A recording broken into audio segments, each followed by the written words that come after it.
Avez-vous déjà voulu parler plus d'une langue, mais chaque fois que vous commencez, c'est trop à apprendre et vous n'allez jamais très loin?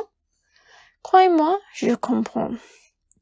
Cependant, je suis ici pour vous dire qu'il existe une langue que vous pouvez apprendre, et bien que la maîtrise d'une langue prenne du temps, je vous promets que vous pouvez parler couramment cette langue en moins de 5 minutes.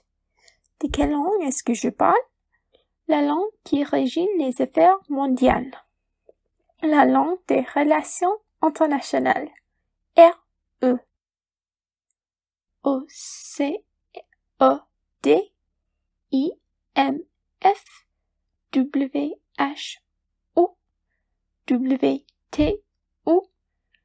Avez-vous déjà entendu parler d'eux? Ici je dis OCDE, FMI, OMS, OMC. Est-ce que vous les connaissez maintenant?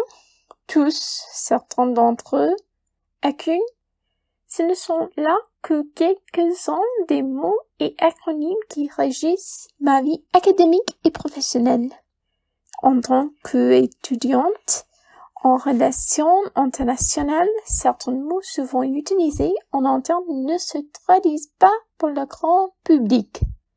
Par conséquent, lorsque je commence à parler aux autres, il y a des moments où je suis certaine qu'ils pensent que je parle une langue étrangère.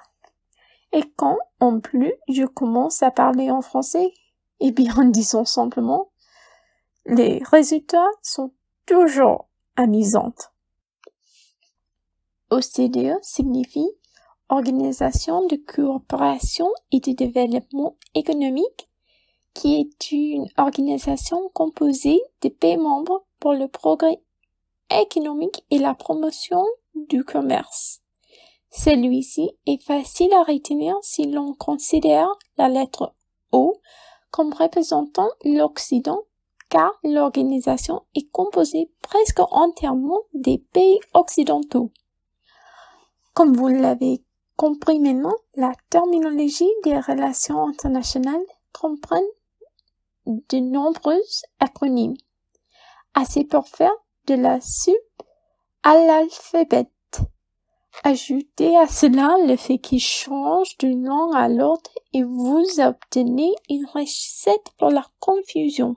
Par exemple, le pas à M devient WFP, UN devient ONU, bien que je suppose que cet exemple n'est pas aussi mauvais. Donc, faites bien attention à la traduction. De cette façon, vous aurez l'air d'une vraie tête parlante. La souveraineté est un autre terme clé des relations internationales. Et contrairement à l'utilisation plus courante du terme, il ne fait pas référence aux monarques. Dans ce contexte, il s'agit de la norme selon laquelle les États-nations ont le droit exclusif de gouverner sur leur territoire respectif. Ces démarcations sont établies par d'autres États-nations. En temps rond, je sais. Bien sûr, le monde n'est pas aussi simple et il existe des États plus souverains que d'autres. Ce serait mentir de dire que la France a le même niveau de souveraineté que la République d'Artsakh.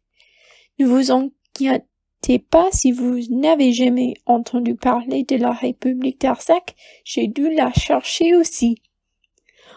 Bon, c'est tout pour moi. J'espère que vous parlez mieux la langue des relations internationales à présent. Et qui sait, peut-être la prochaine fois qu'il y aura un événement international, vous pourrez être la personne bien informée qui explique la langue des RE à son tour.